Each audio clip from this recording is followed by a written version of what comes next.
Collective violence refers to violence committed by larger groups of individuals and can be subdivided into social, political, and economic violence. Legislative violence is a form of collective violence. When politicians and the media paint queer and trans people as something to be treated with fear and disgust, people who are already receptive to that message take it to heart, and it reinforces their prejudices. In one survey of more than 27,000 transgender respondents in the United States, 12% of transgender people experienced homelessness because of anti-transgender bias in the past year alone. 90% of LGBTQ+ young people said that their well-being was negatively impacted due to recent politics. In 2024 alone, there have been over 500 attacks on LGBTQ rights in the U.S. state legislature. This has resulted in nearly 45% of transgender and non-binary young people reporting that they or their family have considered moving to a different state because of LGBTQ+ related politics and law. In 23 states,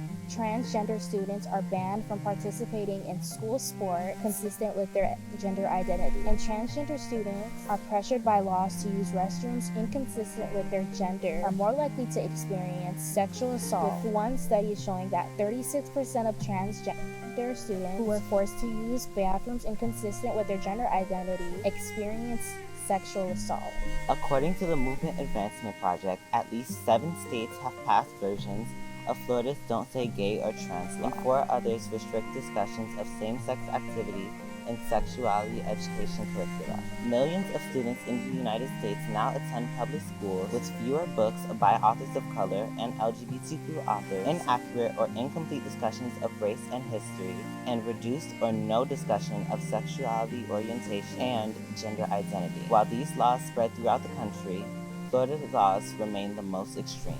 As of August 2023, 11 states limited discussions of LGBTQ+ issues in schools, and in 5 states, schools with such curricula must inform parents beforehand and allow them to opt their children out of receiving that information. 22 states have banned at least some form of gender-affirming care for children, and 5 of those states punish gender-affirming care as a felony. In 9 states, transgender individuals are prohibited from using the bathroom that corresponds with their gender identity in schools, and in some instances, other public spaces. In 9 states across the U.S., restrictions on bathroom access have been enacted in violation of rights to privacy, security of person, life, and freedom from cruel and degrading punishment for transgender and gender nonconforming people. The most extreme of them is Florida's HB 1521, which prescribes punishments including criminal trespass charges for transgender individuals who use a bathroom consistent with their gender identity.